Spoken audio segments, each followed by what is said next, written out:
everybody! Welcome back to BnB Anime in the new year! Happy New Year! Happy New Year! How have you been, Brad? How was your holidays? They haven't happened yet. Holidays were good. I got to soak in a hot tub. Mm-hmm.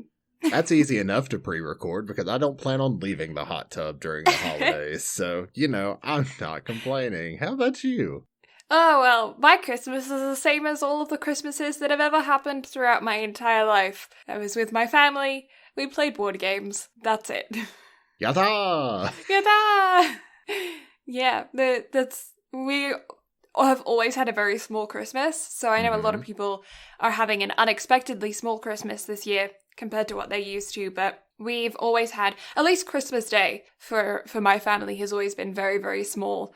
The Christmas Eve, we would normally go to my mum's house, my maternal grandparents' house, and then on Boxing Day, which I don't believe is a thing in the States, like you don't have Boxing Day.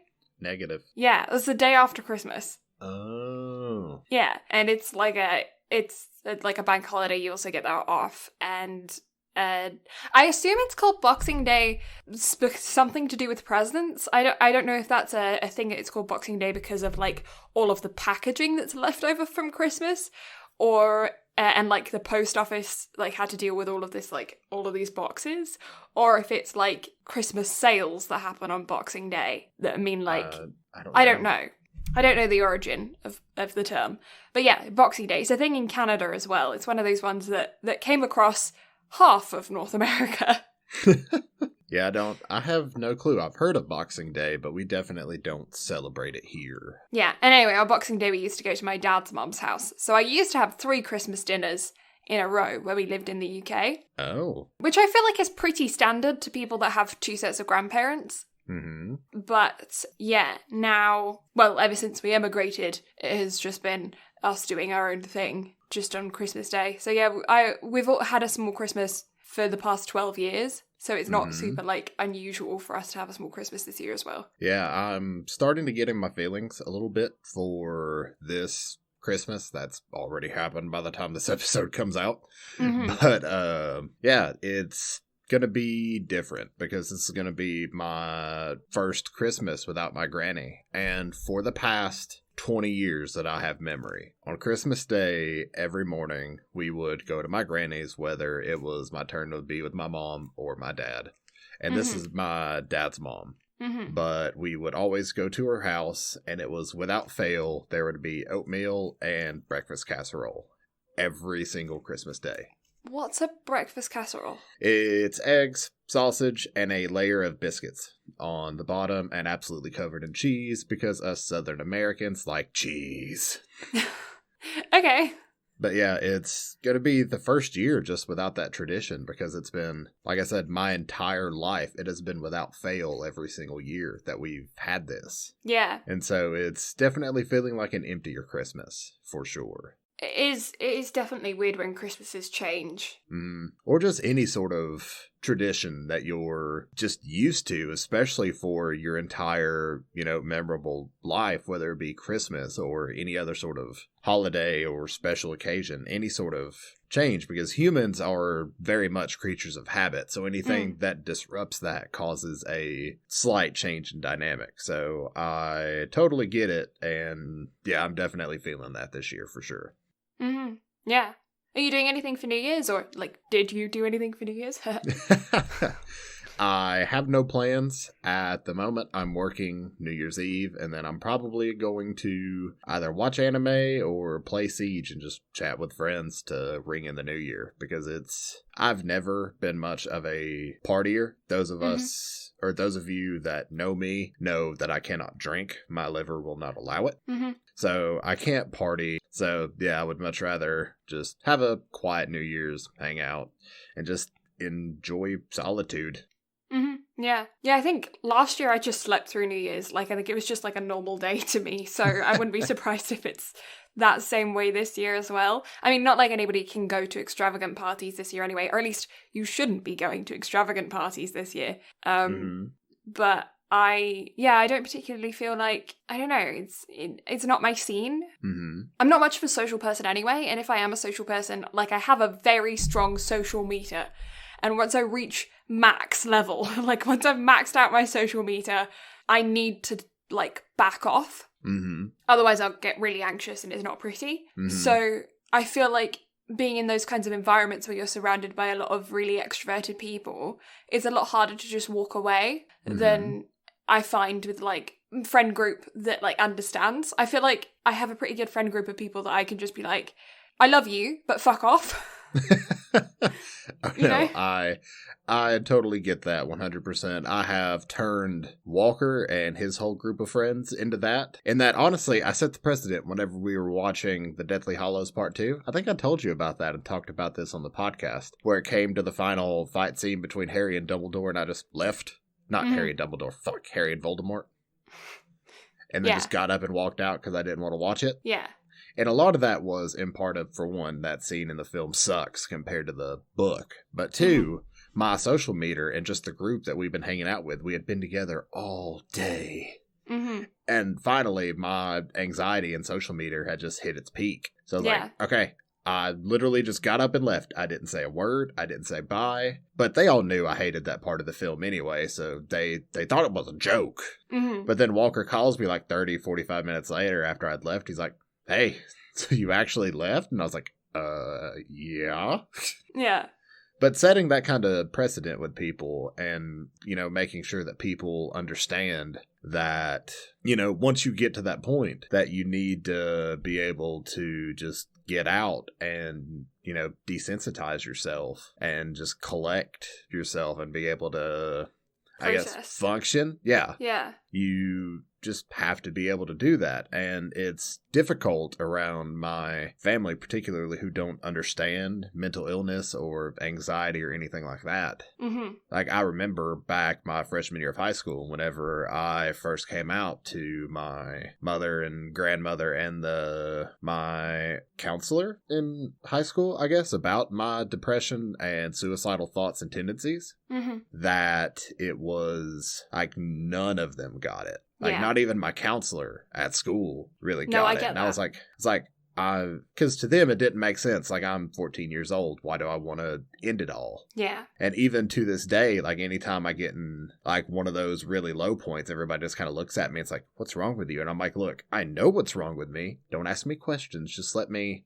get over it, because I've learned how to deal with it. Like, I'm fine. I just need to be left alone to actually deal with it, because that's how I cope with it. Yeah, well, it's like, I had a very similar but different experience than that in school. It's actually one of the main reasons why I dropped out of school. I didn't really realize it at the time, but I was diagnosed with ADHD. At the time it was ADD, but since then the medical texts have changed and now ADD isn't a thing and it's classified all as ADHD, and then I think ADD is like a subcategory or something, I don't know. At the time it was like ADD and ADHD were two separate things, but they're not now. That sounds about right. Yeah. So yeah, I was diagnosed with ADHD. And first of all, it's incredibly rare for girls to be diagnosed with like autism, ADHD, things like that. It's way more common to be diagnosed in guys than it is girls. And because it shows differently, because of societal pressures, things like that.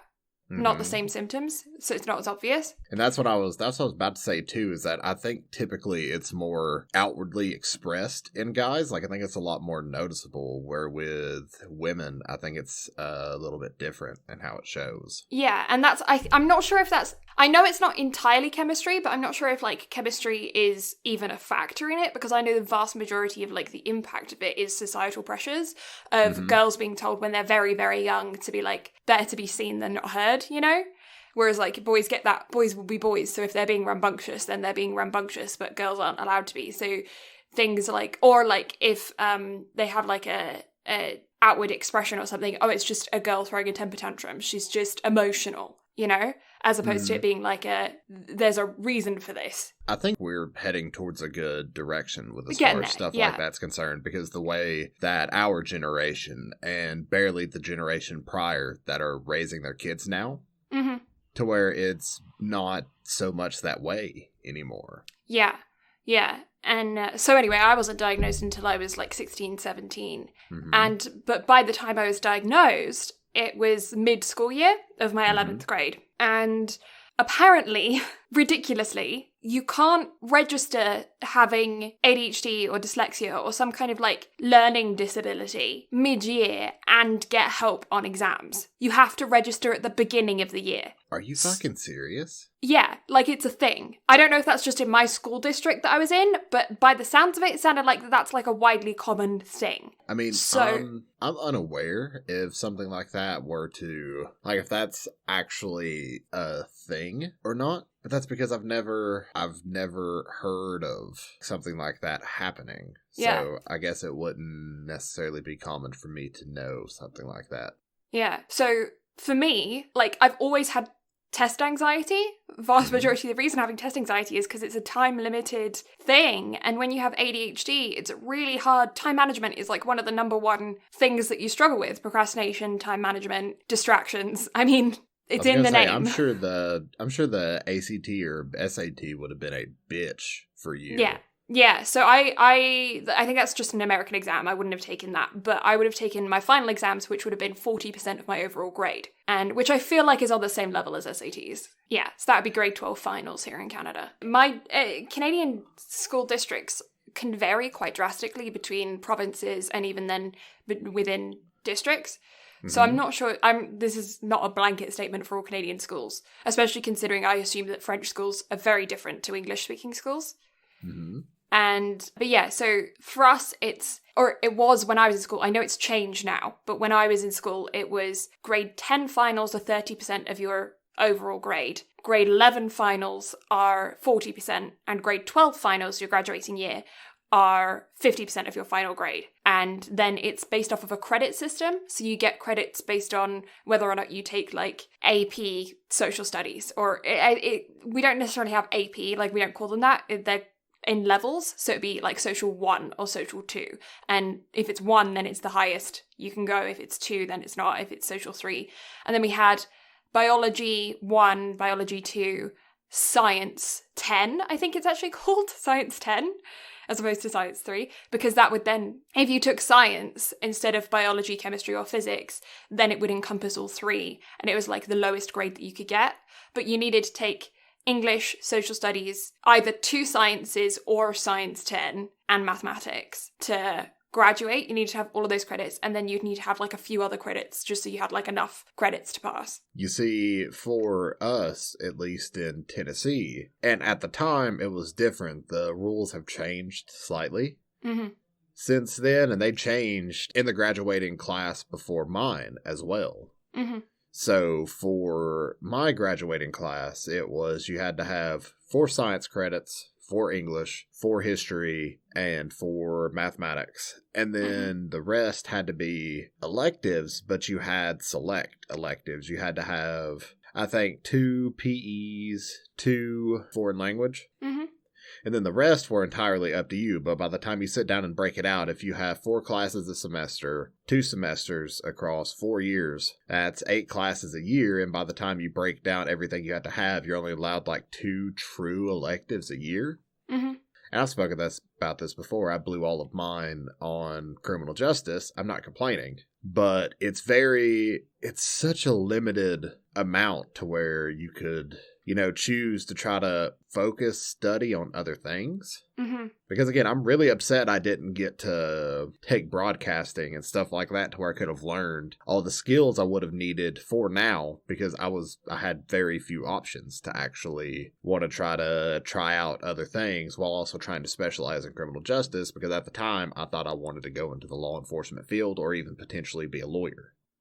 Yeah, here I took, we had 5 periods a day. So I think we took 5 classes each semester. That rings a bell. Yeah, 5 classes each, maybe 6 classes a semester. And so we had 2 electives each semester, along with our core classes. So yeah, 4 electives a year. And physical education became an elective after grade 10. Grade 10 was the last mandatory year. And then you didn't need to take it for the last 2. Because grade 10 was when the credits started counting. So grade 10, 11, 12 are your credits. You don't get credits in grade 9, even though my particular grade 9 was attached to the high school. A lot of other schools, their grade 9 isn't actually attached to the high school, and the high school only is the last 3 years, and the grade 9 is actually attached to the middle school. Yeah, because y'all had a very similar grade system to the Japanese, correct? Yeah, like here how in we're Canada, used to seeing in like how we're used to seeing in anime with the primary school, middle school, and then high school. Yeah, that's being like here in Canada. 6, 3, and 3, right? No. Well, it is technically, but the buildings that I went to were different. But yes, that is correct. If I was in a different town in the same district, it would be 6, 3, and 3. But where I went to, it was 5, 3, and 4, purely because the buildings were built different. I got you. And there was an exam. I think the reason why is because in grade 6 and grade 9 in my district, there's a government exam. I think it's called PATs, Provincial Assessment Tests, that you happen in grade 6 and grade 9. And they're just like the government trying to figure out where everybody is grade-wise. But they're made to be like a big deal. Which was fantastic for me, because that was the first year I emigrated. I emigrated into grade 6. So then I had to take this massive exam. I was like, oh, great. Especially, I was fine on mathematics, sciences, things like that. But social studies, it was the first year I'd ever taken Canadian history. And so I didn't even know what all the provinces were. 6 months prior, I didn't even know Canada was a country. God save the Queen and all that. Well, you only learn about Europe. I mean, there's so much history in Europe. In primary school, so much history in Europe, dear Lord. In primary school, if I was taking geography, we were only learning local geography and maximum, I knew continents, and I knew that, but then we were learning local geography and then European geography. And then in history, we were learning mostly about British history. And if we were going, more global, it was still within Europe. We didn't talk about the colonization or anything. And then I come to Canada, and that's the main subject matter. And all of these kids have already spent 3 years on it already. And I'm like, I don't know anything about this, but I can tell you in depth about World War I and World War II. Do you want to know about King Henry VIII and the Tudors? War of the Roses? I've got information on that. Oh, Napoleon. I know about him. Yeah, it's crazy how the wide ranges of study changes, especially just between, here from state to state or even city to city. But I can only imagine how bad it would be going from continent to continent. Yeah. Yeah. And that year was so bizarre. It's kind of like a fever dream looking back on it, because so much things that would be considered big events for a kid happened within a year, 6 months, Moved to a new school, moved house, moved country, got braces. My granddad passed away, had this massive exam, didn't have the exam that I was training to take because I was supposed to take the 11 plus, didn't take that. Changed my accent. That's a thing.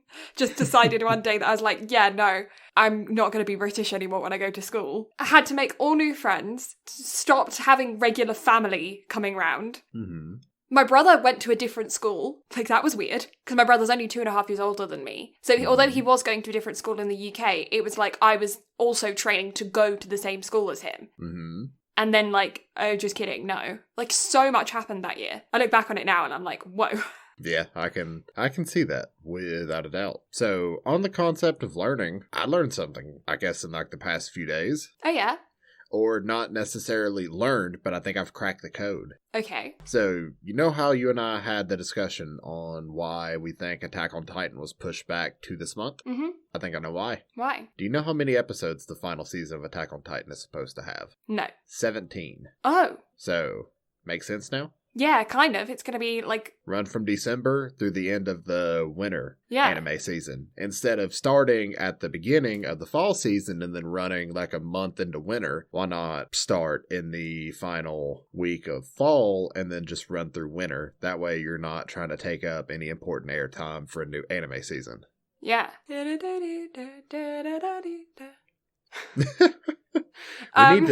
need to cover Attack on Titan, honestly. Yeah. I can't hear Attack on Titan without thinking of Nigahiga on YouTube. He did anime in real life, and one of his was Attack to Titan. You need to send me this video because I'm intrigued. It was such a stupid. It's forever old because he stopped doing those kinds of sketches anymore now. and just does gaming content and stuff. But yeah, that was the videos that he did like back in the day. I would say back in the day. Back in the day for him is big bouncing inflatable green ball. But like, do you remember that? Did you watch him when, like back in the day? I know what you're talking about, yeah. Yeah. But it must have been like at least like 5 years ago. Mm-hmm. I also learned something. It's not anime related, but it is a thing. Okay. Coyotes mate for life. Well, that's nifty. Yeah, I didn't know that. I learned that. That is really nifty. Yeah. I learned something else, too, that is anime related and technically counts as news, but it's going to be old news by the time this episode comes out. Okay, what's your old news? I know how many core Dr. Stone it's going to be. 2? 1. Really? So season 2 is only going to encompass the Stone Wars arc. That's probably quite smart. I mean, again, you and I discussed what we thought they were going to end up doing, and if they followed the pattern of the first season, then it was going to be 2 core. However, if all they're planning on doing is the Stone Wars arc, it makes sense to just do a Wrap it core up. and then leave it. Yeah. Yeah. I wonder what they're going to leave us with cliffhanger-wise. Because there's if they're going to leave us on a cliffhanger, like we know. If this actually wraps up the Stone Wars arc, I don't think they will. You don't think they'll, like, hint at the start of a new arc? I mean, it depends on if they follow the typical shonen kind of linear pattern. Because typically, the whole first season was the lead up to the Stone Wars arc. Yeah, That's true. all it led up to. So the Stone Wars arc is going to be its big blow-off. So they might leave a little snippet, like end with the introduction of a new character, maybe, kind of like season 4 of Food Wars did. Yeah. But I think it's pretty much just going to be a whole season of war and blow off, and then that's it. Really? You don't think there's going to be any kind of, like, be prepared for the next season? Well, I think just because of the fanfare that season 1 had, I don't think they expected Dr. Stone to blow up like it did. No, I don't think that I would have either. If I were in, like, the writer's room or something, board meetings, producers, whatever, compared to, like, Demon Slayer, if you look at Dr. Stone and you look at Demon Slayer, you compare the two of them, you can pretty much guarantee that Demon Slayer is going to be somewhat of a success. Oh, 100%. Launching. Like, it checks all of the boxes for a easy launch anime, you know? You know that you're going to hit the checkpoints for people who like anime. They're going to go, I'm going to give it a watch. So you can at least guarantee that the first season is going to get a considerable amount of views just based on the basic plotline. Dr. Stone, I feel like, was much more of a risk to be like, it's an anime about science, and it's heavily based on science. It definitely seems like it's going to be a shonen niche anime, for sure. Yeah. But once you get into it, I can see why it exploded and why it very quickly exploded. 100%. But I feel like you couldn't have predicted that necessarily from the writer's room as much. I feel like it was much more of Unless the manga was doing better than we thought, and we just didn't notice. Maybe. But I just know as soon as it dropped, it took off. Well, it's so captivating, and you feel intelligent watching it, and anything that makes the viewer feel intelligent is going to be a benefit. Oh, 100%. Nobody wants to feel like an idiot. I mean, I know I'm an idiot. Yeah, me too. I know I'm an idiot too. Nah, mate, you're I'm fine. selectively intelligent. There are some areas where I know that I, like, capitalize, you know? I'm like, that's my area. That's my area of expertise. I do really well at that. Other areas, no fucking clue, mate. I'm right there with you. It's one of those things to where I'm ignorant on a lot of stuff, but I'm always willing to learn. However, I play an idiot as a bit, which some people don't seem to understand. Oh, go ahead. Go ahead. Jinx. What was that anime we watched to where somebody said something, and then if they jinxed, they had to buy the other ice cream? Oh, it was a music anime. Was it Liz and the Bluebird? Maybe? There's a staircase. I think it's like, there's a staircase, a couple of girls. I feel like it's Liz and the Bluebird. Maybe it was. So, yeah, I guess... fuck, I'll get you another Starbucks gift card, I guess. I'm never going to say no to those.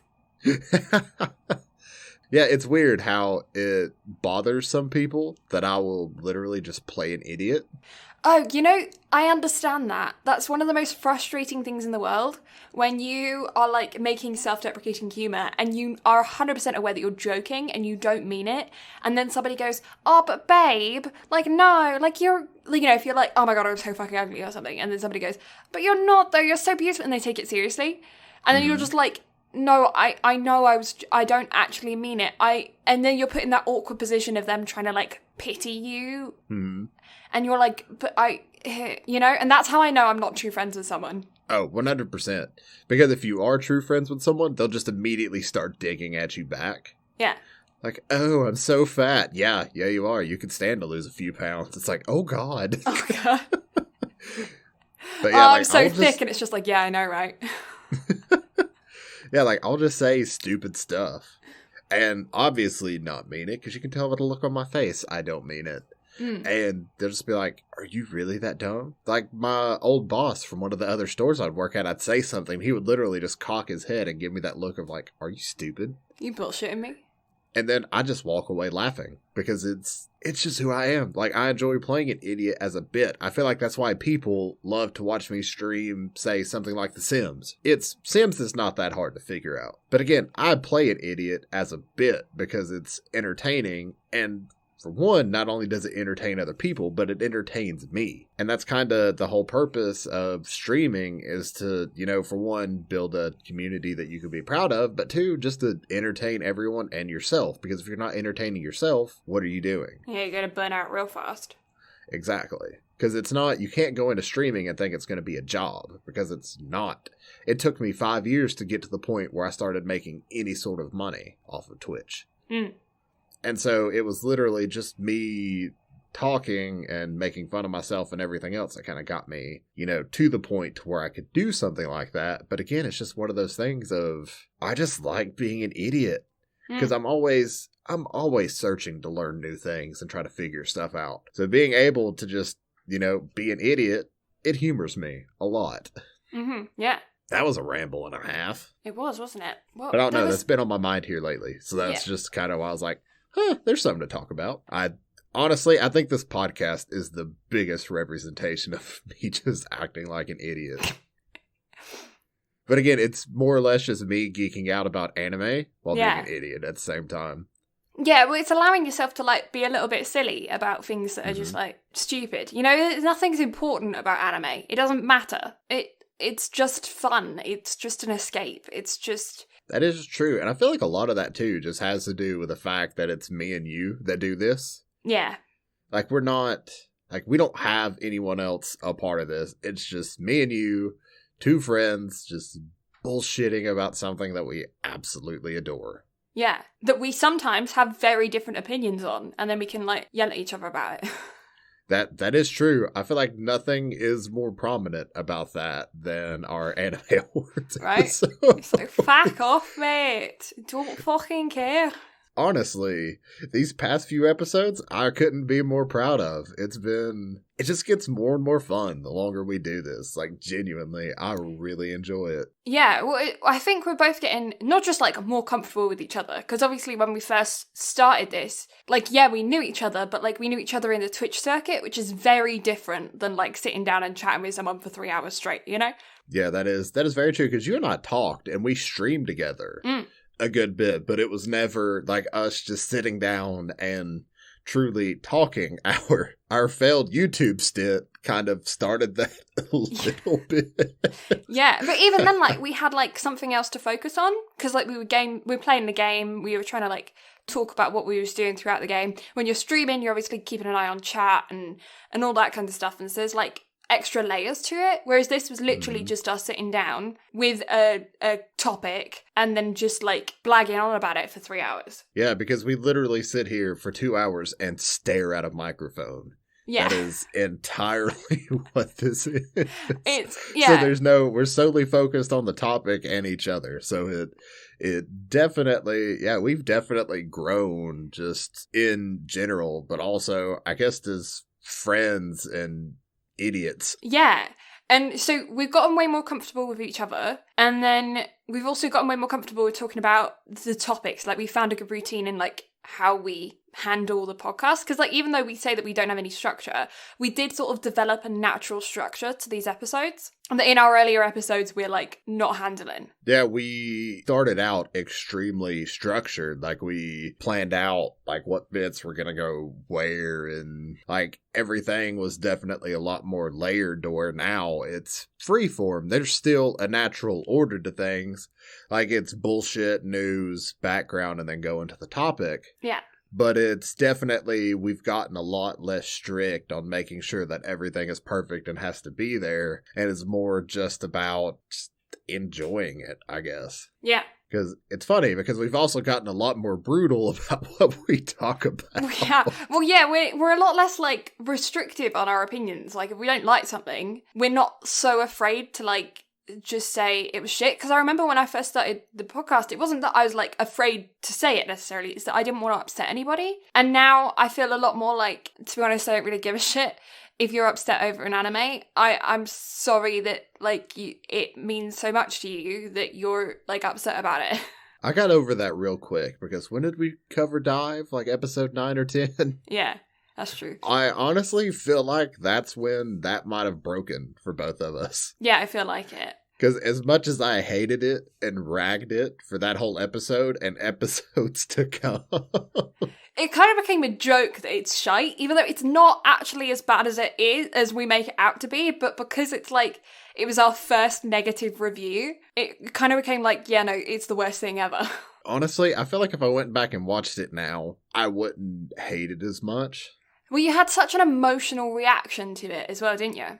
Well, it was, I felt like you had built it up more to me than what it was. Because I remember you telling me, I was going to say, I remember you telling me you really enjoyed it. I did. And because of things that you really enjoyed, because prior to that, the one thing you made me watch that you loved was Kids on the Slope. Yeah. So again, whenever I hear you say you really enjoy something, as much anime as you and I have watched, because at this point, I think you and I have collectively hit over the 4-month mark, or individually, you and I have hit over the 4-month mark. Collectively, yeah, we've watched. Or collectively, we're almost at a fucking year. Yeah. But yeah, it was one of those things to where I guess you had built it up, and then because you had built it up even more in my mind. Yeah. To where I watched it and I was like, the fuck is this? Is this what all sports anime are? Like, is Haikyuu like this as much as people carry on about Haikyuu? Like, the fuck? Nah, Haikyuu. But then now I'm just like, oh, I definitely realized that even after I've started Haikyuu, because I've already gotten a jump start on our January anime. Oh, my mum was laughing at me today because I was telling her about the time that I said, "Oh, bless his cotton socks" to you, and you was just like, what the fuck does that mean? And then my mum started laughing at me, going, "Why would you say that to an American?" And I was like, "I don't know, it just came out." Do you remember? I do remember that because I was on the podcast. And again, I think I forgot to edit out how much laughing I had to do whenever you hit me with that. Because I said that today. I was like, oh, Tilly was doing something stupid. And I was like, oh, bless her cottons. And Mum went, "That's the one I haven't heard in a while." And I said, "Yeah, I told Brad about that one." And he like ripped me a new one. Yeah, it was one of those, just like, I've never heard that, excuse me. What the hell did you just say? Well, it was because it was in my response to, "Oh, bless your heart." And then you hit me with that one, and I was like, what? Yeah, bless you your what, cottons. mate? Oh, bless your cottons. Yeah, my ma told me what it means. Uh-huh. Apparently you used to put, like, cotton socks and cotton gloves on and stuff when you ran a fever or were sick, because it was like a extra warm thing. You used to wear wool ones that were, like, really itchy and uncomfy. Mm-hmm. So they made, like, cotton ones, but they were more expensive and rarer, but they were obviously softer. So you'd put them on when someone was ill. Huh. So then you'd say, "Oh, bless their cottons," when they were like, or you'd actually, like, bless their cottons, cotton socks and cotton gloves, when they were ill. And then it became an expression of endearment, and then because we're sarcastic fucks, it became something that you used when somebody was making an idiot out of themselves. Yeah, that's definitely like, bless your heart. Yeah, oh, bless their heart. But it's, again, it can still be used either way. Either way, yeah. It's up to interpretation. Depending Typically, on how sarcastic you're feeling. Well, if it comes out of my mouth, you're being a fucking idiot. Yeah. Yeah, if it's a child or a dog, then I'm being serious. If it doesn't fall into either one of those categories, I'm not being serious. Yeah, it's definitely one of those. Yeah. If it's like under 5 or a dog. Yeah, those are the two. Oh, I can see that. Anyways, we've been rambling on for a whole new one. We've literally bullshit for an hour. I think that's a new record, to be honest. I think that is, but it just kept rolling like the fuck. It did. And I'm not sure how much of that I'm actually going to cut, because I don't know how long this episode's going to be, because I have a feeling this next bit going to be short. Yeah, and I'm not sure how long we're going to be actually chatting about the movie as well. This might be really short on the anime bit. Like we don't have any news or anything to discuss, so it's literally just a tad bit of background and then talk about the movie. Yeah. So, first questions first. Did you cry? I did. Ho-ho. I didn't sob, but I think that's because I had a dinner break. You see, I was in a Discord party with a friend of mine, and we screen shared it to where I could watch it. Mm-hmm. And so we were both in each other's ears because we left our mics unmuted, and we were both just sobbing. Oh. Because I could hear her just absolutely losing it, and then I'm over here just... And then the ED hits at the end, and I lost it again. Like, I finally thought I was starting to compose myself again. Yeah. And then that ED hit, and it just triggered it. And I was like, oh, no. Yeah. No, I did all right until about halfway through the film. And then pretty much dead on halfway, a little bit past halfway, there's a big twist. And that, I mean, it's a film. There's always a big twist. Every film has a big twist. Mm-hmm. Pinnacle of the film bit happens, but a little after halfway, I think it is. There's quite a bit afterwards. I think it's like 2/3 of the way through. I think it happens like right at the hour mark. Yeah. But funny you say that, because I started to get choked up beforehand. Yeah. Because it starts to get emotional like 15 minutes beforehand, because there's a lead up to the twist. Yeah. And it like gets you set in motion. Now, granted, you expect a twist to happen, but you don't expect what actually happens to occur. Yeah. Then it happens, and just whenever it happened, I'm sure you know what I want to compare this to. Do I? Uh-huh. Think of a manga. Oh, yeah. Okay. Yeah. Yeah. So that happened, and it just they're shockingly similar now that I think about it. Dude, no joke. I had trauma whenever it happened. Like, I saw that scene in the film, and then that triggered, and I think that's what, like, actually got me crying. Threw you over the edge, yeah. Yeah, because it wasn't just tears. Like, it was actually, like, I had to mute my mic for a second, because I was like, I had so much lead up into this, and I knew how emotional this film was going to get, because I pay attention to a lot of the anime circles on the internet and whatnot, especially for this podcast now. Because I like to see what's worth covering, what's not. And also, just ever since we watched Bunny Girl Senpai, this has been on my radar ever since. Yeah. And so, when it came time after we finished Bunny Girl Senpai, I started looking around at the circles of the film to see if it really would be worth our time. And I saw how emotional it was, and how much they said it actually impacted the story of the show. And then whenever the twist happened in the film, I was like, is this permanent? Like, it literally started to set in of, this is how it's going to be. Yeah. Like, it's such a weird topic, because the film is, again, what the show is as a whole. It's such a learning plot twist. It's unreal. Yeah. Well, it's like philosophy and physics had a baby. Mm-hmm. Then you take that and you animate it, and you get Rascal. And it's just... it's so good. Yeah. So, prerequisite going into this, if you are listening to this and you're looking to get something about it or get something out of it, please go, for one, watch the show, because the show is 100% a solid 9.5 in my opinion. Yeah, definitely up there. And so, go watch it. It's 12, 13 episodes. Yeah. It's a really quick binge. So go watch that, or go listen to our first episode if you want to, whatever fucking works. And then come back. Or go watch the film and then come back to this. Because again, it's one of those, I'm highly going to recommend going to watch the film. Do not spoil this for yourselves. Yeah. Because it is so worth the watch. It is an hour and a half of an absolute masterpiece. Like, I could sit here and gush about it and gush about it and gush about it and not get anything accomplished just because there's so much to talk about and unpack. But yeah, go watch it and then come back. I will also put a trigger warning out there for both the TV series and the film of a lot of different things. Child neglect, childhood sickness. There's a lot of things in here that can be triggering. So I recommend, if you do feel like you might be a little bit more sensitive to this, is a very heavy film, very heavy series. I know you can go online and check which triggers specifically apply to which shows. So I would recommend that you do that for this show. 100% agreed. Mm-hmm. So, a little bit of background, although nothing has really changed between this and Rascal Does Not Dream of Bunny Girl Senpai.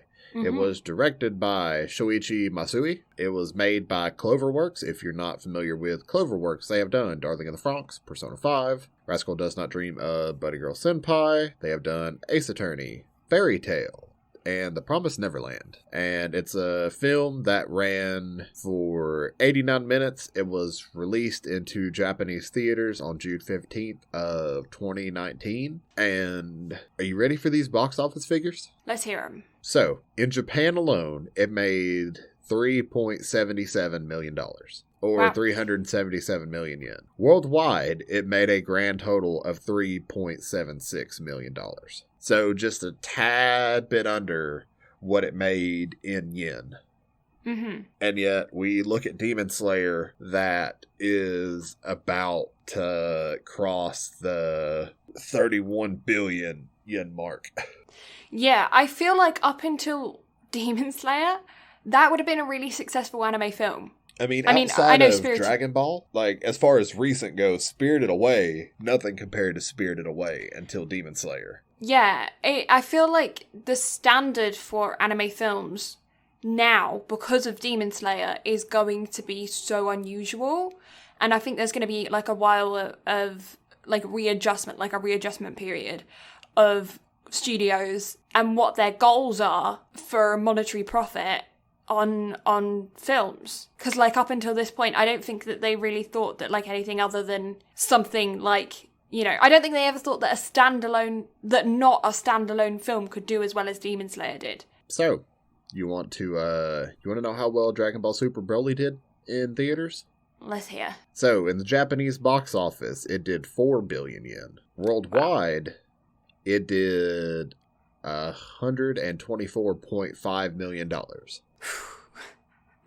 Chunky. So, it outgrossed the Bunny Girl Senpai film by a margin of, let's see here, well over 1,000%. Yeah. And not to say that that's not, there's anything wrong with the Bunny Girl Senpai film by any means, but again, it's just a difference in, just how much people knew about it. But I still feel like that was a successful run. I honestly wonder what the budget was on the Bunny Girl Senpai film, because the budget for Dragon Ball Super Broly was $8.5 million. So it more than made its money back. So with that being our background, I'm going to give a quick overview of the film. I am going to put on the spoiler warning first if it hasn't already gone on, but I'm not going to go into massive detail. So if you don't mind a couple spoilers of possible spoilers of the first season, I'm not going to spoil the film, but of the first season, I'm like, you guys know, I'm not going to go into crazy details about the film. So if you haven't seen the film, then this is just a description of that. But because you need to have watched the first season, I may say something that spoils the first season. I don't know. That makes sense? Makes sense to me. Good enough. Yeah. So it's based around our same main couple, Sakata, Mai, and Shoko are our three main, featured folks around this film. And it's based on Shoko's relationship with the couple and her going through puberty syndrome, and yeah, it's based on like her circumstances. Mm-hmm. And specifically around her multiple age ranges that exist simultaneously throughout this existence, and how they're trying to allow her to exist in one lifetime, in one time period, as opposed to, I think it ends up being like 3 or 4 different versions of herself, 3 versions of herself? Yes. Yeah. That are all existing in the same time period simultaneously. That's the main, it's like, what is it? It's puberty syndrome, but it's like a weird, like, quantum entanglement situation. Yeah. And then we do see reoccurring characters of pretty much all of the characters that were in the first season.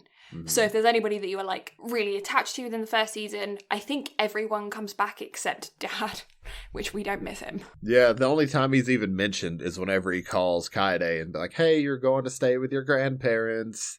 Yeah. So, but I feel like everybody else comes back. All the teens come back, I feel like. This film, I just thought of something.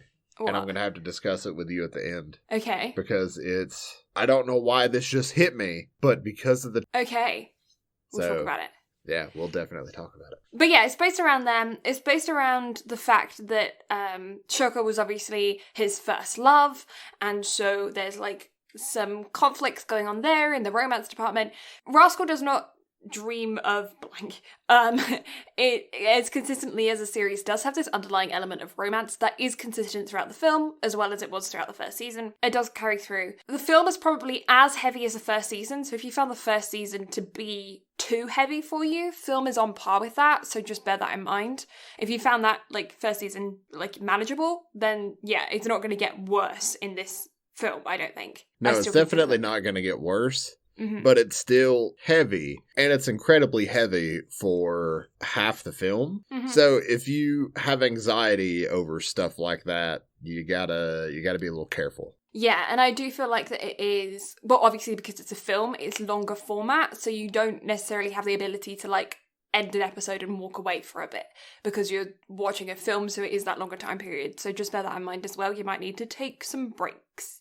Or don't take a break, because if you do take a break, you're going to be like Blue and not cry like you should have. Or if you don't want to cry, take a break.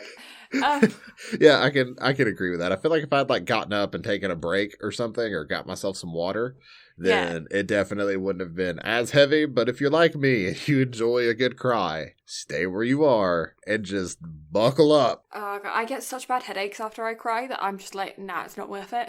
You know, honestly, it was worth it. Because you know how I told you a couple weeks ago I needed a good cry? Mm. I needed a good cry. And I felt better afterwards. Yeah, no, I don't know. I don't find them super cleansing to me. I find them really exhausting. You see, it was one of those things where I just been so wound up. Maybe it's all the sports anime and shit that we've watched. I don't know. But also I've just been super fucking stressed. Over everything, and I've been like just again like I've been trying to fix my sleeping patterns, but I've fallen back into sleeping very little. Mm-hmm. So whenever I watched that film, I was off the next day. I slept like a solid 16 hours. It was great. Yeah, you sent me a text that was like, I slept 13 hours straight. I'm like, oh, okay. I have again, whenever I have my crashes and whenever they're that bad, I wake up and I'm like, has it been 37 years? It's like Robin Williams, whenever he wakes up in that film. What year is it? A year. Yeah, it's one of those. Yeah, no, I feel you. But yeah, I feel like there's a heavily went on there about overview of the film. It's really good. I recommend giving it a watch. And if you haven't given it a watch already, go do that. Come back, listen to the rest of this, because spoiler chicken hats are officially on. And we're going to jump into film discussion. Yada! Yada! I'm excited to sit down and discuss this. Yeah, so I didn't actually take any notes of this film. We're going to take this a lot more free form, a lot more like chill because it is our first episode of the year and we figured that we would just take it easy for this first one. And that's why we did a film. It's also why I didn't take any notes for it. We can just like talk and go through it bit by bit because I feel like between the two of us we'll get the plot in line. Not only that, but I feel like another reason you forgot to take notes is because you were captivated, so you forgot. Yeah, well I was pretty Right? captivated by the film. It is an aspect.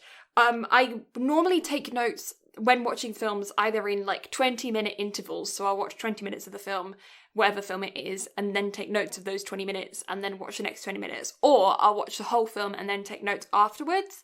But because this film was so like intense, after I watched the whole film, even with the break in between, I felt like I needed another break. I was like, I'll come back and take the notes later. And then later never came because I procrastinate and it just didn't happen. Oh no, I'm right there with you. I'm the worst procrastinator you will ever see. Yeah. It's just, it's who I am. It cannot be helped. Yeah. No, it's one of those things that I am actively working on to better myself with because I'm horrible with it. But yeah, so we start off with our main characters, Sakata and Mai, who have now been dating for like 6 months, I think. Like a while. Something like that. Yeah, they've been together for a while. And Mai is in her graduating year, and Sakata is in his... Junior? Junior? I never know the years. We don't call them by, like, freshman, sophomore, junior, senior in Canada, or at least where I went to school in Canada. Mm-hmm. So I just get really confused. When I know freshman is the first year, and I know senior is the last year, but sophomore and junior just are confusing to me. I'm like, I don't know which one's which. So I always just say year 11, grade 11. That's how it would come to me. I mean, it works. Either way, people get the point. Yeah. But it's funny because Sakata's in his junior year and Mai is in her senior year, so it really is Senpai Kohai. It really is? Yeah. And and it's focusing on Shoko, who I believe, like, there's young version of her that's looking after the cat. And then all of a sudden, I think in the beginning of the film, college-age version of her just, like, waltzes into his apartment and just says, I'm living here now. Yeah, so you have middle school version of Shoko, which is the current day version of Shoko. Although even then, that's also technically questionable. It's thrown into question towards the end of the film. Yeah, then you have grade 4, who it's, I believe, most of the time in flashbacks. I don't think she's actually in the present time period, but she does feature. So you see a flashback of her for like the very first scene of the film. You see her struggling with an assignment in class. Yes. But you can't really tell who it is for the time being. Or what the assignment is, yeah. Honestly, I saw it and I thought it was Mai. Me too. They look very similar, except for the fringe. They're very similar looking. That and like hair tie-up tassel things. Yeah. That's it. That's really the only difference. And maybe a slight bit of hair color, but that's color brain being picky. Yeah. But yeah, it was one of those, I legitimately thought it was just a younger Mai. And so that was the style choice they went with. But it's alluded to that maybe the time that Sakata and Mai and all them are living in is technically the future later on in the film. And it's the 4th grade version of Shoko that's in the present. Yeah. But again, all questionable. Yeah. And then there's college version, there's middle school version, there's 4th grade version, and then there's, and then, like, I don't know, it's very confusing and quite complicated. It's one of those films that you really have to pay attention to while you're watching, or you can get lost pretty quick. Yeah, because the film is very fast and heavy. Mm-hmm. Like, it's one of those, especially if you watch it in Japanese, if you miss it, you've missed it. So then we basically discover that Shoko, who was obviously Sakata's first love, has actually been suffering from a illness, and that's why, because like there's a conflict in the beginning of the film where she's talking to him and he's like, "Are you gonna take the cat home? You know, I know you said that you wanted to like look after it," and she apologizes and says, "You know, I don't really know how to ask my parents for it because I know that they'd just say yes, and that means that I don't really want to ask." And he's really confused about it. And later on he finds out that the reason why she doesn't want to ask her parents about taking him the cat is because she's actually suffering from a sickness. And so her parents would just say yes regardless because they want to do anything to make her happy. And of course that makes her feel weird about it because she knows that other kids don't just get that, like, immediate, yeah, you can do whatever you want. And she doesn't really know how to, like, she doesn't know if that makes her feel uncomfortable or happy. And she knows that means that her parents love her and really want her to be happy and all this kinds of stuff. But she's, like, it's obviously very conflicting feelings for her because she gets what she wants, but she's not being treated like a normal kid. Mm-hmm. And then you find out actually that it's heart disease and she's really, really sick. And they said that, that it's not expected that she's going to live past middle school. Mm-hmm. And that's when you realise that this film is going to be a shit ton of heavy. Yeah, that's whenever it starts to get heavy. And then a couple days later, film time, you figure out how much heavier it's going to get. Mm-hmm. And yeah. Yeah, and so obviously, you know, Sakata and Mai are very concerned about Shoko, because, like, even though that Mai is, like, kind of a love rival, even though not at all, because, like, that was, like, past emotion and nothing ever developed of that, so, but, like, Mai obviously has those feelings of, like, well, that was his first love, you know? Yeah, I mean, it's going to be one of those things to where any woman, partner, or just in general, anybody that's going to be in that situation is going to be a little bit jealous and a little bit worried, especially whenever Shoko is staying at Sakuta's house. Yeah, and so Mai does have those conflicted feelings. Obviously, she has a lot of faith in her boyfriend, which is good. We do appreciate that. Trust in a relationship is what is needed. But she obviously is... She's a high school girl, you know? She's feeling a little bit insecure about everything. And with their history, I think that's reasonable for her. Not that he ever did anything to mean that, like, she doubts him, but just because she has a history of insecurity. Mm-hmm. And so, yeah, that is consistent throughout her character in this film as well. But she is also then feeling conflicted on top of that because she doesn't want to feel jealous because this girl is going through so much. And, you know, she wants to be there for her and support her boyfriend in supporting her. But, like, it's a whole load of emotions. Although, one thing I will say, not gonna lie, I would have a lot of faith in someone who literally confessed their love in front of the whole school like he did. I've seen a lot of love confessions in my time for anime, but that was, for one, the least mega cringe, if that makes sense. Because if something like that had happened in any other anime, it would have been really cringe. Yeah, and that's the least cringe I've ever seen something like that. Honestly, it was kind of adorable, not gonna lie. I absolutely despise things like that, but that is just my personal preference. I mean, for somebody else, if that's, like, how they want to do, then that's fine. But I feel like if anybody tried to do anything like that with me, it would be immediate grounds for terminating the relationship.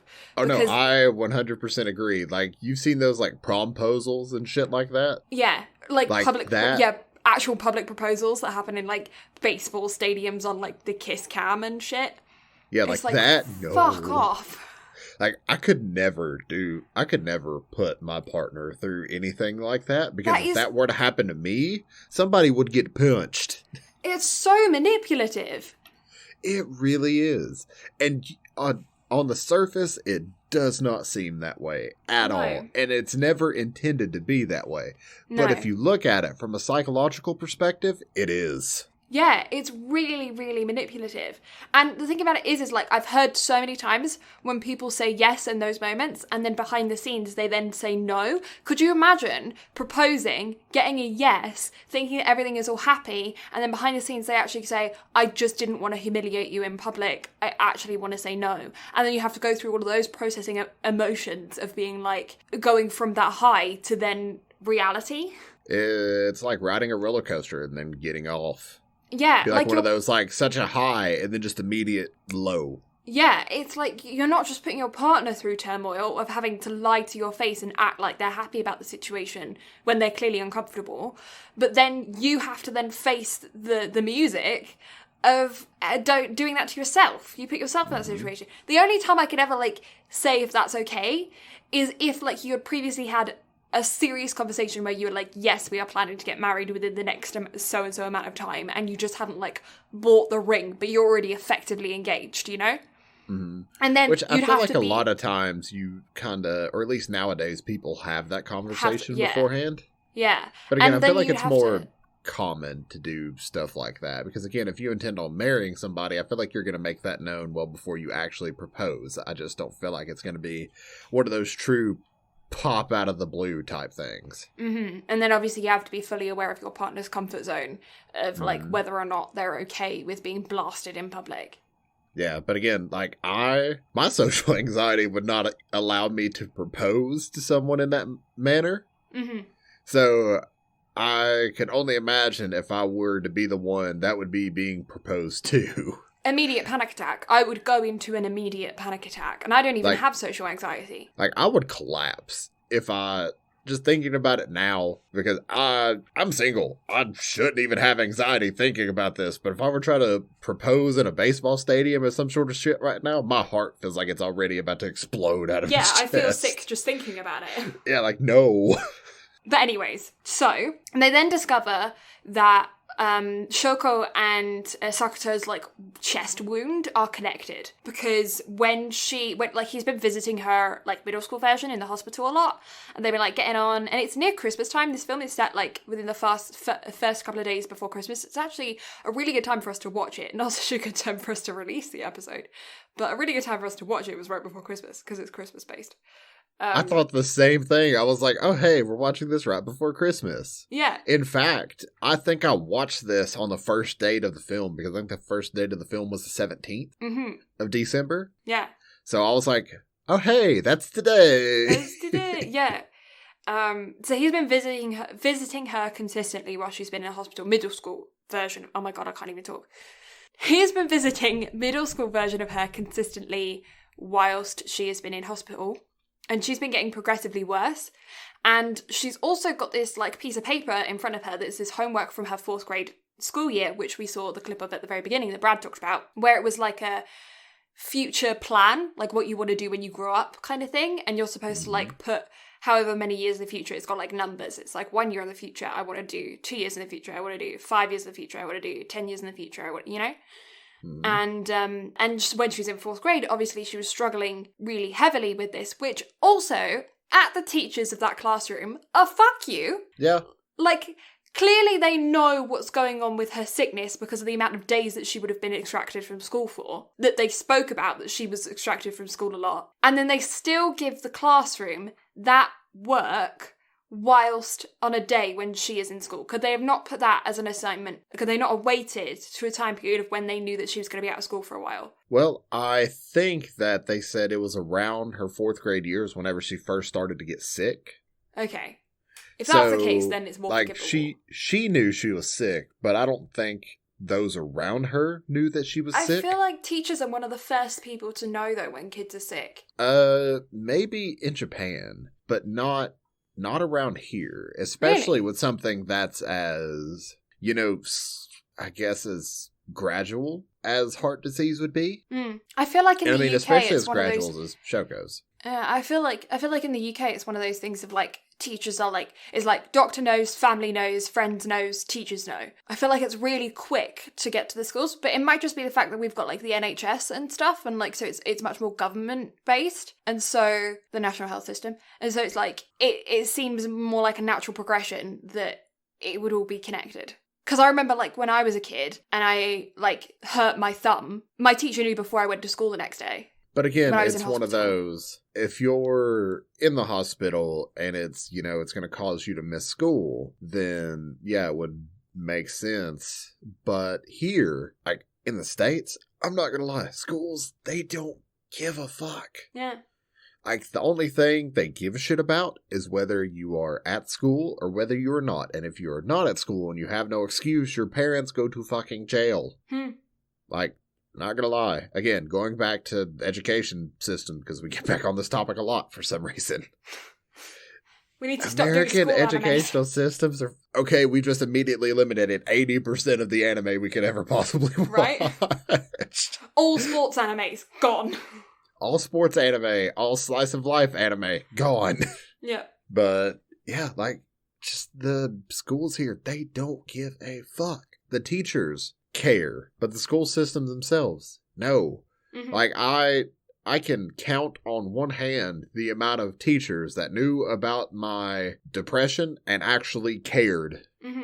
Actually, I can count it on 2 fingers out of the fucking 32, I think, that I went through. Yeah. So, again, it's one of those things. Did you get your vaccines in school? We actually get our vaccines at an extremely young age. Like, I think we get vaccinated at 2 or some shit like that. Like, we get vaccinated extremely young. But don't you have, like, more vaccines when you get older?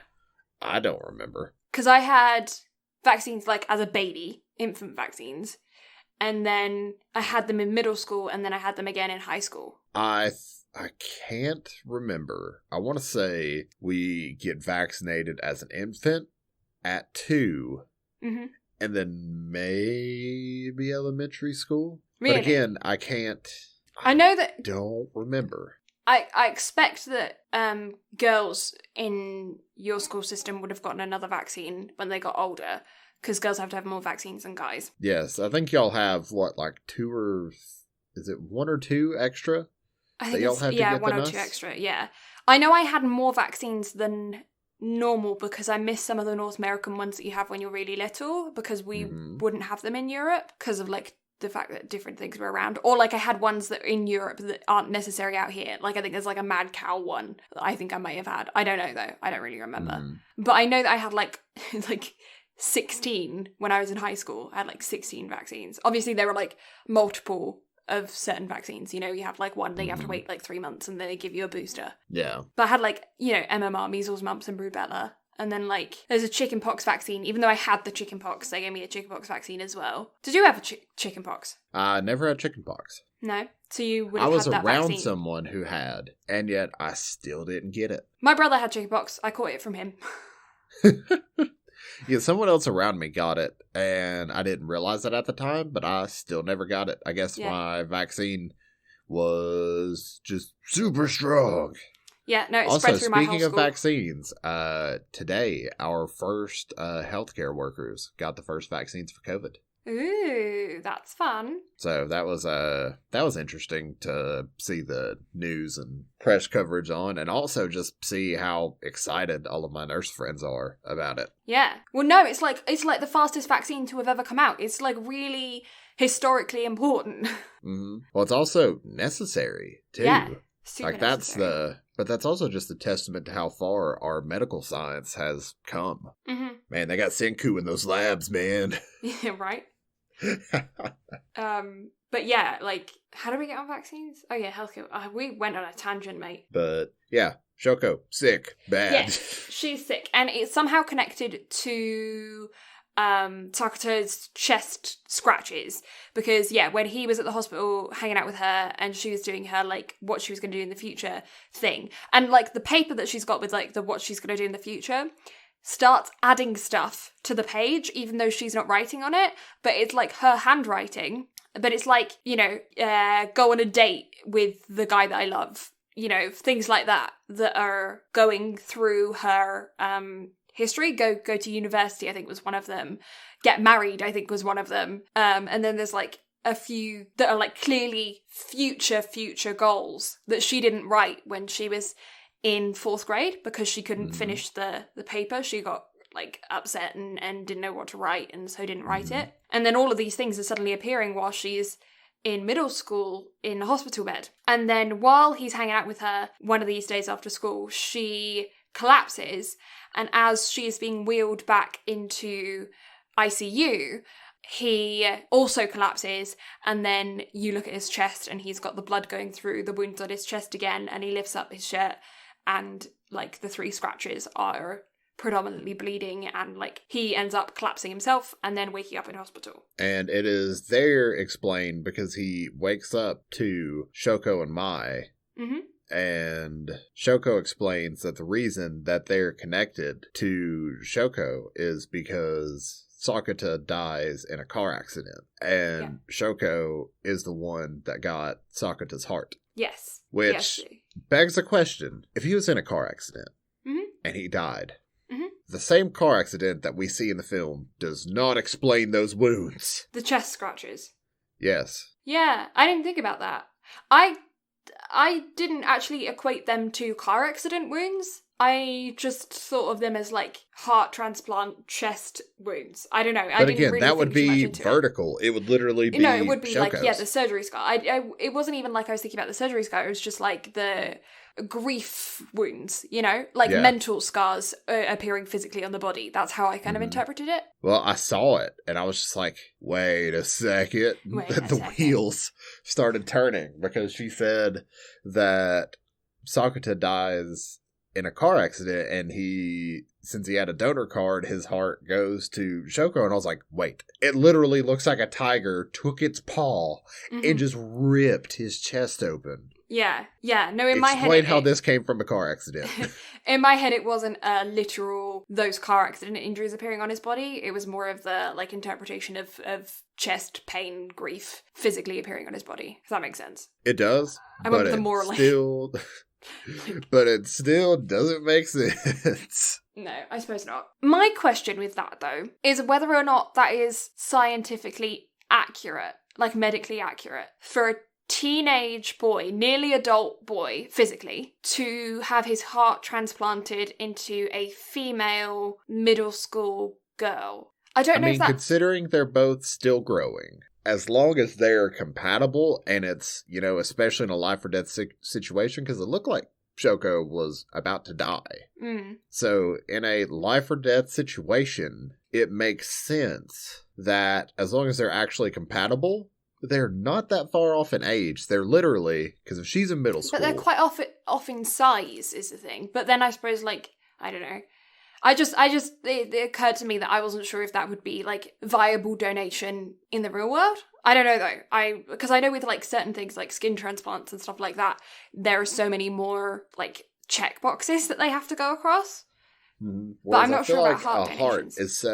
A heart is so less common that I feel like as long as they're truly compatible, and especially considering there's like no way they're more than, like, anime 3 years apart. They're both still growing, so technically I don't foresee that being an issue. But again, I'm not a doctor. I'm an idiot. Yeah, I thought of that, and I was just like, I'm not sure if that's, like, if that would be viable IRL or not. But because I don't know, I'm going to just give them the benefit of the doubt that it is viable. But yeah, I don't know. It got me curious. And they find out this information on, I think, like, December 22nd, I think. Yeah, and he's going to die on Christmas Eve. Was it Christmas Eve or Christmas Day? Christmas Eve. Oh, then I think it was the 21st then, because I think there's like a 3-day gap in between. Okay. And so during this 3-day gap, Mai knows and Sakata knows, but nobody else really knows. But Futaba can tell she kind of puts 2 and 2 together. She's the one who initially figured out that it was his heart, or like something was going on with the scratches and his connection to her, and then it was confirmed by Shoko in the hospital when he woke up. And Futaba was the first person to actually break down and be like, what are you going to do? Like, don't, like you have to change the future. Like, you can't die. And at that point, I was just like, hold up, wait a minute. And then a couple days later, the day before Christmas Eve, Mai just grabs Sakata and is like, hey, come on, we're going on a trip. And they get on a train, take a train, and then they get to a train station. She's like, okay, now I got to find the furthest one away from here. And Sakata's just like, what are you doing? And she's like, look, you're not going back. Like, I want you to choose me and choose life, because if you don't, I'm gonna hate you, and all this other stuff. And it was heavy, man. And I'm not gonna lie, this is where I started crying. Yeah, well, because Mai is one of these people that she just doesn't outwardly express her affection towards him a lot.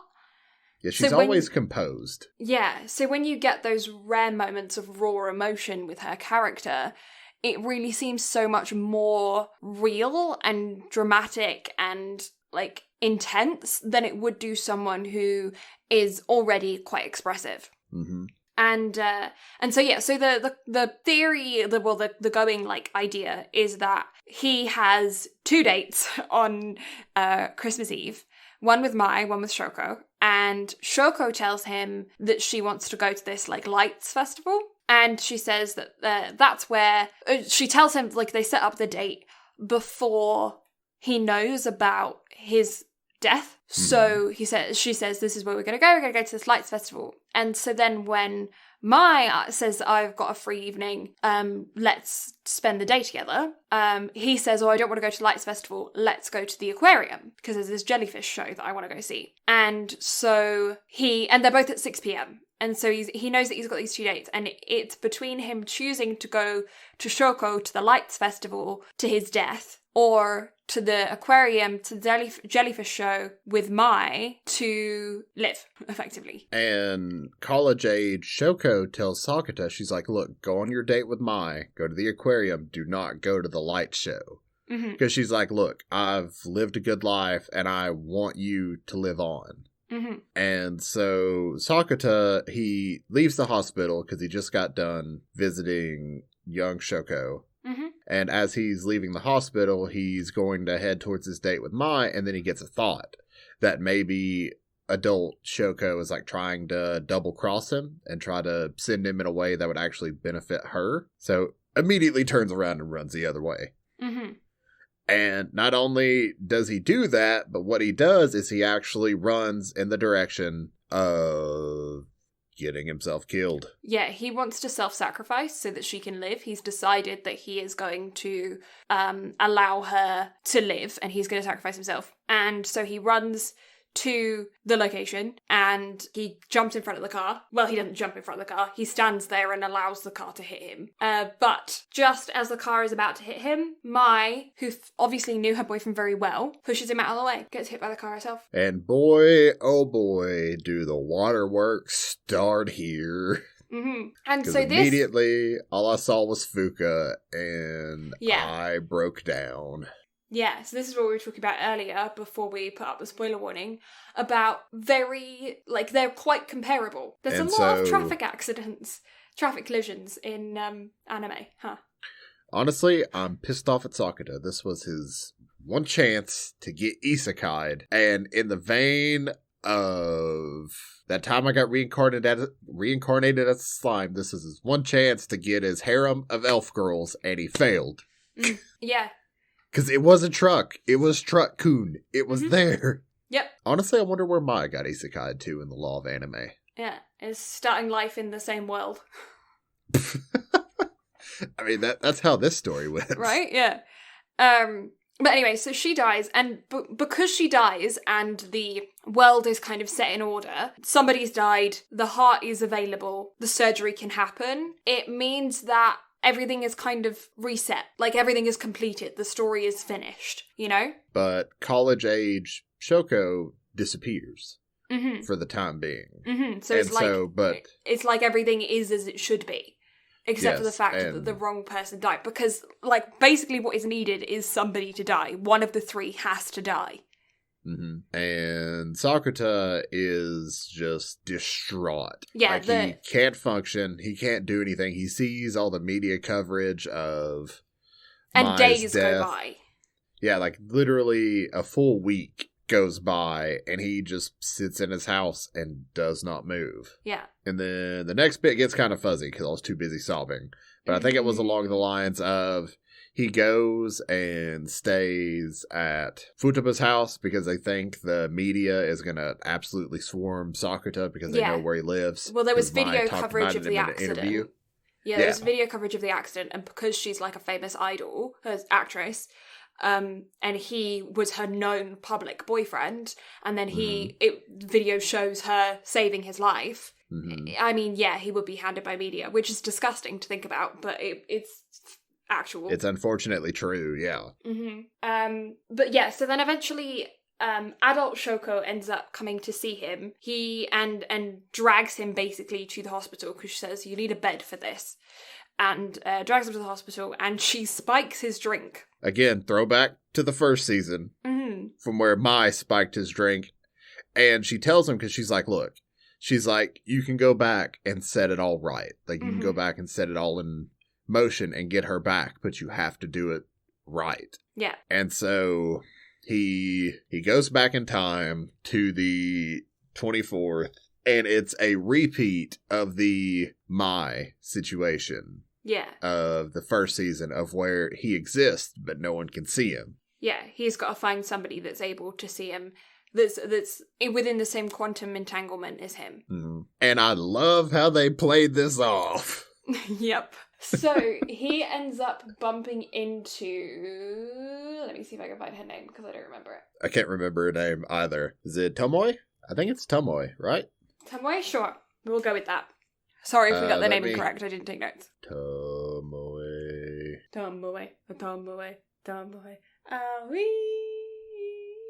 Yeah, it's Tomoe. Or essentially, the way that he plays it off, it's the butt-kicking partner. Yeah, back from season 1. So he is running through in a bunny outfit, where she is able to see him because their particles are still entangled quantumly.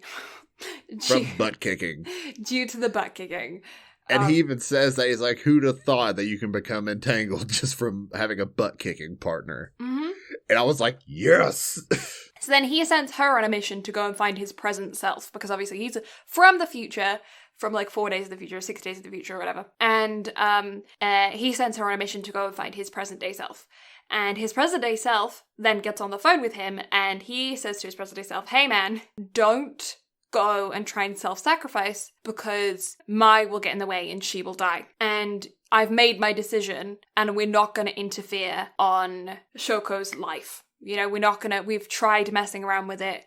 We've tried trying to save her and everything like that, but we just can't, because it's going to affect our life, and I choose to live, and I choose Mai, and I choose her future, and I choose our future together, and we can't mess with Shoko's life. And his present day self says to his future self, fuck you. I'm not gonna let this little girl die. So... I'm not gonna lie though, I was watching that and I was like, I would probably be the same way, because the second you tell me not to do something, I'm gonna immediately go do it in a situation like that. Mm-hmm. It's like, how dare you fucking tell me I can't go save this little girl's life? I'm gonna go do it even more. Yeah. And, like, I completely understand both perspectives. So, yeah, I get it. It's an incredibly difficult decision to make. And Shoko actually ends up apologizing for putting that decision on him. She's like, I shouldn't have ever put you in that position. And so his future self then ends up going to see Mai. And when he talks to her, he tells her that he's going to... she confesses that she knew that he was going to self-sacrifice. And she's been planning it for days to save him and sacrifice herself as well. So she's been planning to self-sacrifice herself to protect him from self-sacrificing. Huh? And then she hugs him and he says, don't worry about past me. I'm going to deal with me. Please stay safe. And so he manages to get her out of the situation. So now he's just dealing with himself. And so then he goes to the site of the accident, and in his bunny suit, because he knows that he can't see himself, because if he sees himself it's gonna like ruin the laws of time travel or whatever, and he'll get like eliminated. So he still wears this bunny suit with the ears, and he goes and pushes himself out of the way, and when he goes and pushes himself out of the way, they combine, and the bunny suit is just left empty. And which must have been really confusing for all of the bystanders. Oh yeah. and then it is like kind of decided that Shoko's life is just going to be the way that it is. Like, but there's some really hard scenes in the film where he's talking to her and she's like telling him, oh, just leave it up to me, and she's like 9 or like 12 and telling him these things. Like, leave it up to me, I will sort everything. Like, say she's in 8th grade, so she's like 13. Yeah. What? Yeah. Because her college age, and her high school age and her elementary school age have like all combined into herself, and she was like, I had this dream that we did all these things, like we went to go and try on wedding dresses and stuff. He didn't try on a wedding dress, and she's promising him that like she'll look after it all, and it's a tough thing for everyone involved to have to choose. That's why this movie, that's why the series in general is so difficult, because there's no right decision. And yet, in the end, it seems like everything is righted, but at the same time, some things change. Yeah. Because Sakata saves himself, so therefore he continues on with Mai, but he still feels guilty, because he knows what happened. And he ends up, they end up forgetting Shoko. Oh, definitely not. Yeah, they forget her, and then, like, on the beach, that's when it registers, you remember? Oh, that... We haven't got there yet. I got ahead. Sorry, I got ahead of things. So he saves himself, they recombine, and he still feels guilty about it. But it's also at this time that he goes and sees Futaba, and Futaba explains that there still could be a connection. Like, what they're currently living in could still be considered the future, and the actual present is back where Shoko, because in 4th grade, whenever she does this assignment, this is whenever she's the most attached to the present, and that's what's causing this rift. Yes. And so Sakuta and Mai go and visit Shoko in the hospital. Well, Sakuta's the only one that goes in, and he starts talking to Shoko, and he's just like, look, you know, I'm gonna fix this. I'll do whatever I can. I'll go back in time and do my best to fix it. And she's like, no.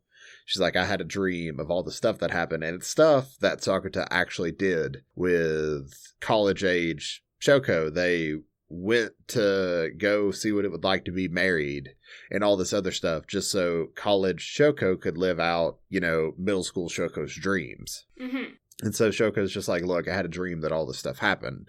And she said, I also realized that I'm the cause of all this, and I also realized I'm the only one that can fix it. So I will go back in time and fix all of this. And then you get an adorable little scene of Sakuta and Mai sitting out in the hallway, just like sleeping on each other's shoulders. And you see the whole world around them start to fade to white and become frazzled and then just disappear to white. Yeah, it was really cool. It was like they took like an ED and like put it in the middle of the film. Well, not the middle, like near the end. But like it makes you think when they do that, when they fade to like the pencil sketch, you get that feeling of, oh shit, they're just going to end the film there. Yeah, like if they had, I thought they were going to end it there. Yeah, me too.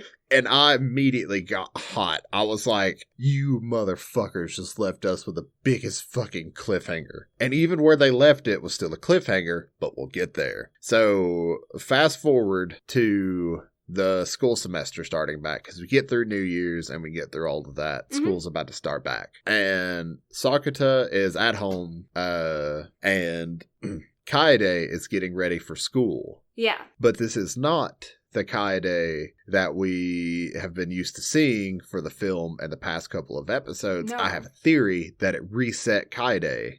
I feel like it to did the too. old Kaede. That's something because I how he's noticed talking as well. about how she has to build up the courage to go to school. Yeah.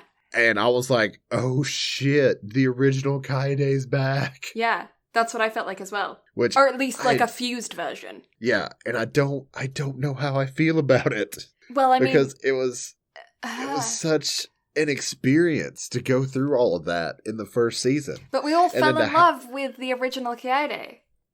Oh, we did. Like that. Kaede. Sure. I'm so bad at names. Anyway, but yeah, like we all fell in love with that original version of Kaede, and then to see it change because of what happens, it was just like, oh. Because again, that was one of those that made me bawl in the first season. Mm-hmm. And so to see that change, it shook me.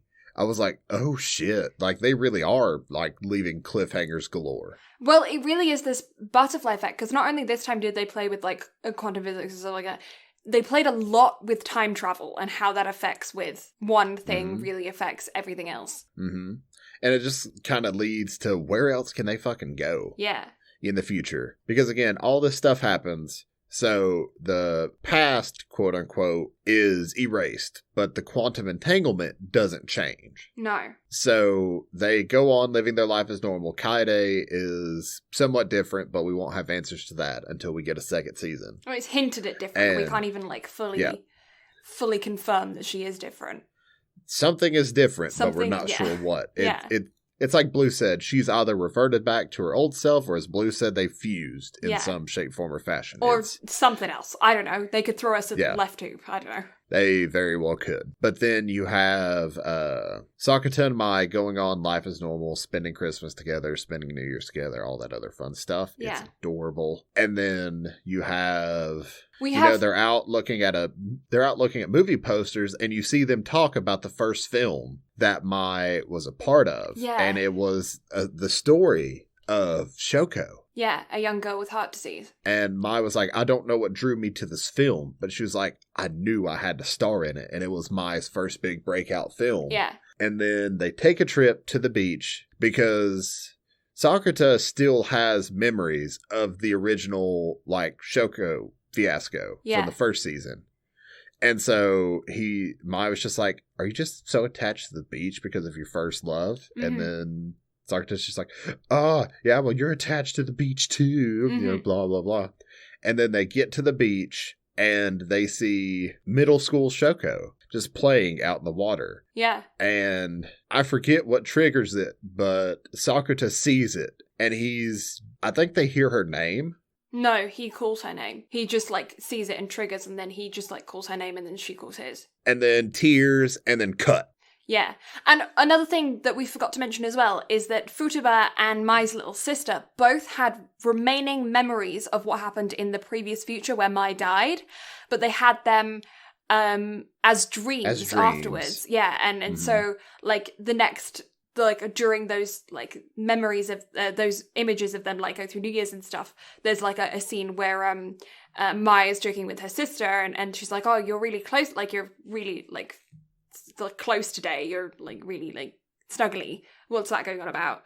And it's like, oh, yeah, she had a dream of her death. And then Futaba had the dream of going to his house and trying to, like, pick him up and deal with him after the aftermath of Mai dying as well. So they both had dreams of two different time periods, but the same event. And so you get this final scene of Mai, Sakuta, and Shoko all reuniting, and then fade to black and hit the ED from the show, and my God, I hate my life at this point. Mm-hmm. Yeah, and Shoko's like middle school age at this yeah, time. It's middle-aged Shoko. So the timeline has officially been fixed. Mm-hmm. And I am losing my shit at this point. I'm crying. I can't get myself composed. 9.5. Wow, that's high. I'm gonna give it a 8. I think, oh. Yeah, it's not like there's anything specifically really, really bad about it. I just don't think that it's a genre that normally applies to me. It's not like my area of like general watching.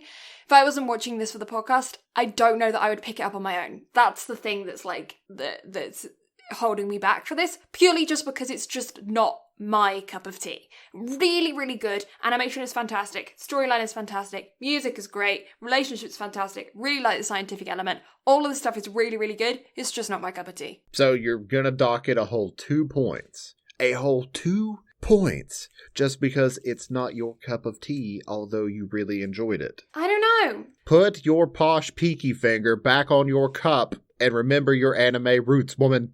I don't know, mate. Like, I don't know what's holding me back from it. I just don't feel like I can score it is like... Maybe it's just too heavy. You shit.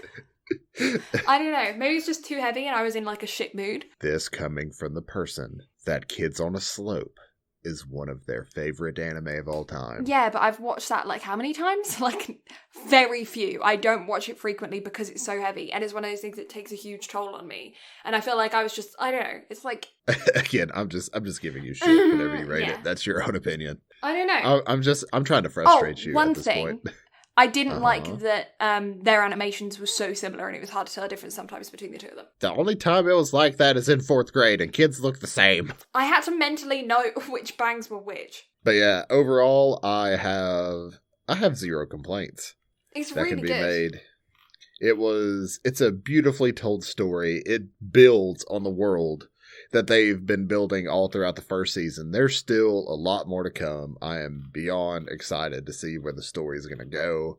We are still left with questions that need to be answered, but they answered a lot of the questions from the first season. So it was a really good continuation just in a film form. It is incredibly heavy, but again, I enjoy heavy stuff. Again, it came at a time where I could have used a good cry. Mm-hmm. But also, I don't know, if we had actually covered this on the day that I watched it like we were initially supposed to, yeah, I probably would have gave it a 10, just because I was just so emotionally hyped about it. Mm-hmm. Theory/question/theory question.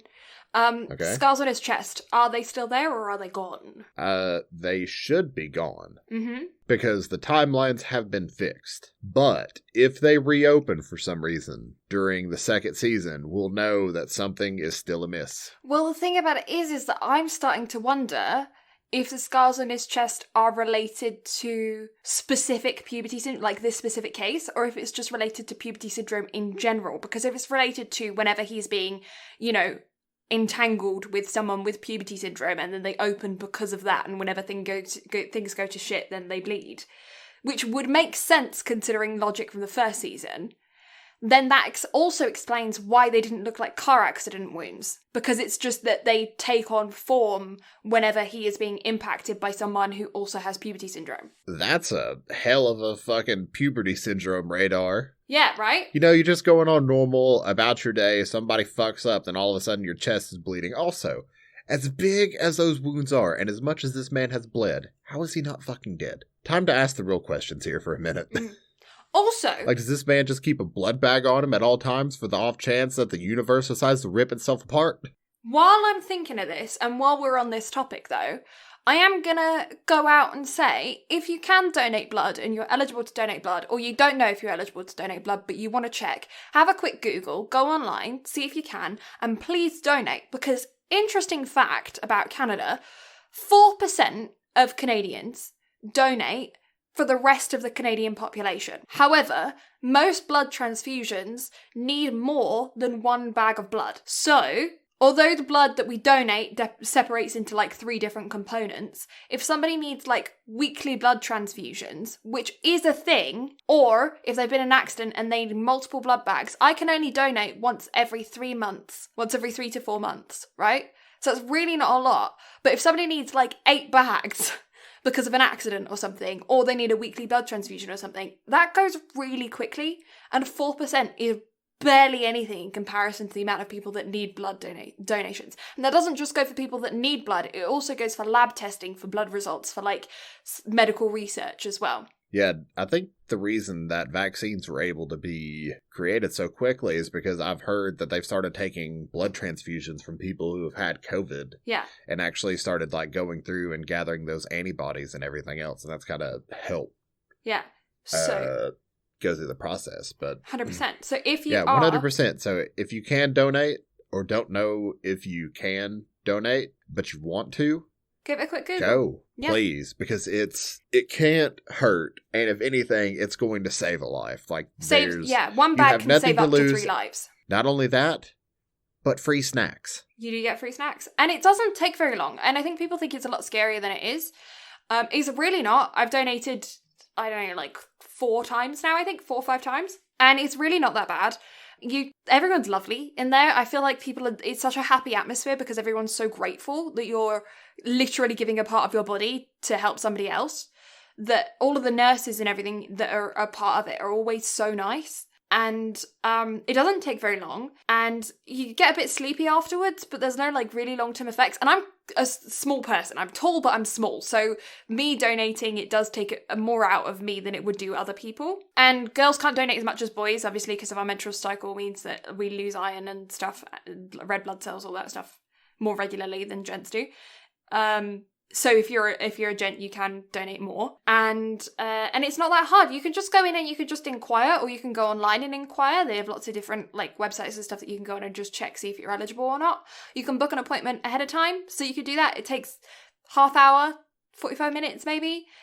First time it'll probably take a little bit longer because I have to go through some more questions than normal. But for me, I have an app on my phone, so I can just do all of the pre-questions that they get you to do every time. Have you got no new piercing or tattoo, stuff like that. Ask you all those questions, so you just pop in. They take your iron levels with a prick of your finger. If your iron levels are good to go, then they send you through to the back room. They stick a bag in your arm. It's not that bad. It doesn't take that long at all. I think the actual process of bleeding takes between 3 and 10 minutes, I feel depending on the person, how fast your heart rate is. If you're anxious, it'll probably take less time because your heart rate's faster. It'll take me 30 seconds to get a bag full. Right, yeah. And then, you go sit out in the waiting room. They'll make you sit down for a couple of minutes just to make sure you're all good. You get some snacks, some juice, or some, pop or something.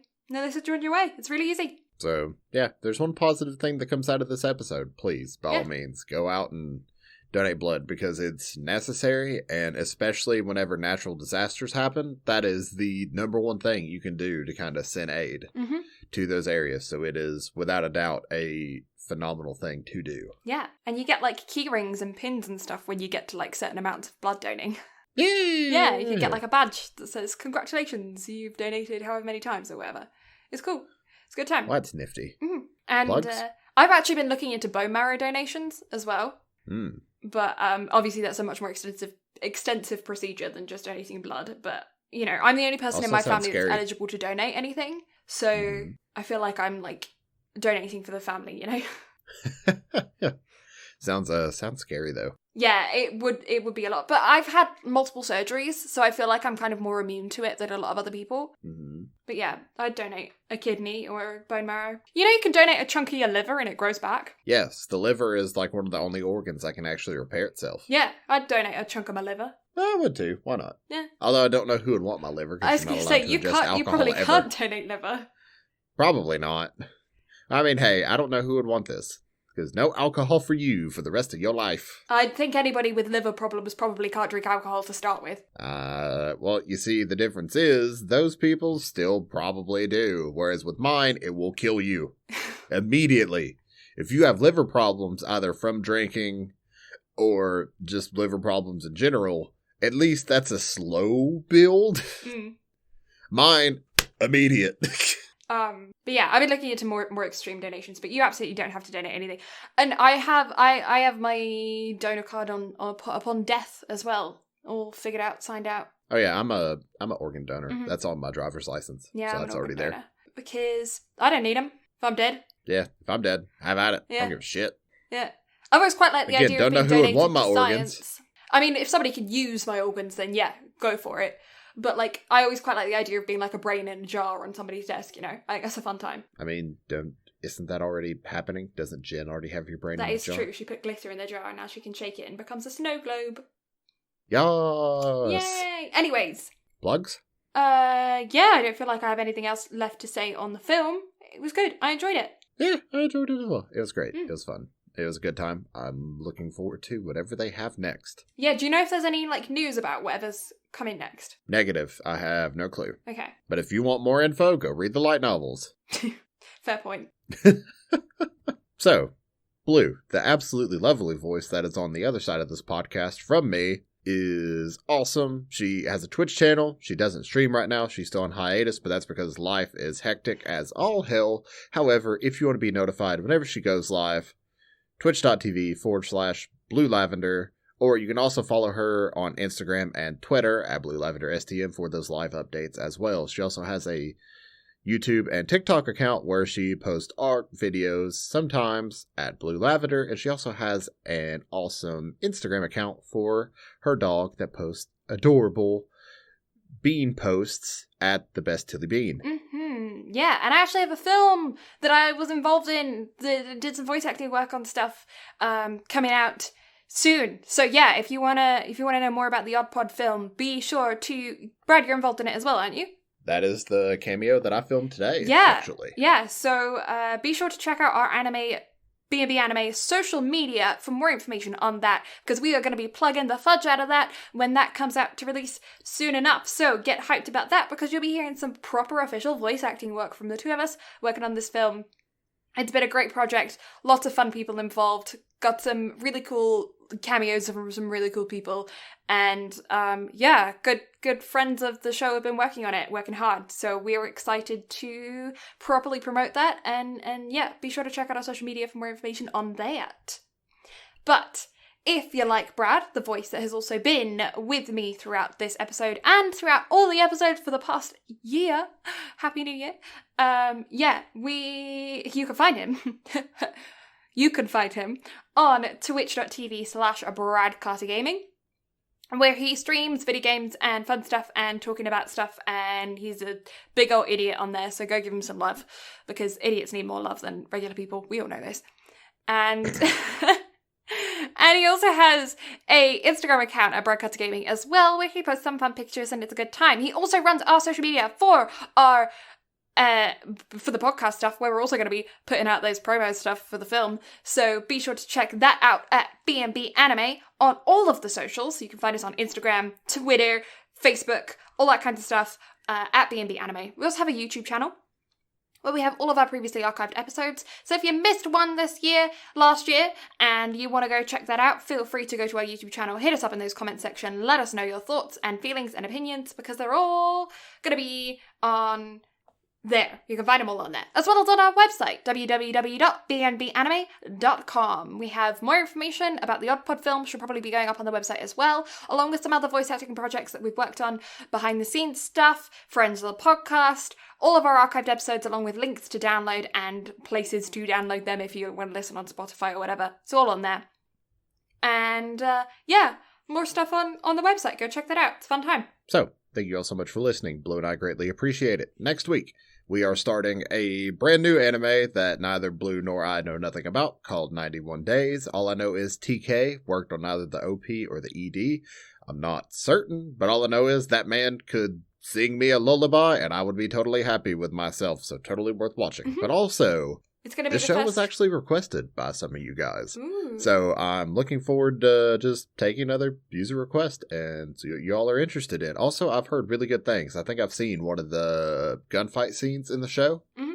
So I am intrigued. Not sure what we're getting into, but we will find out next week. Yeah, and we're no longer pre-recording, so we'll be back to regular news and stuff like that. Yeah. But other than that, we will catch y'all next time. Bye-bye. Bye.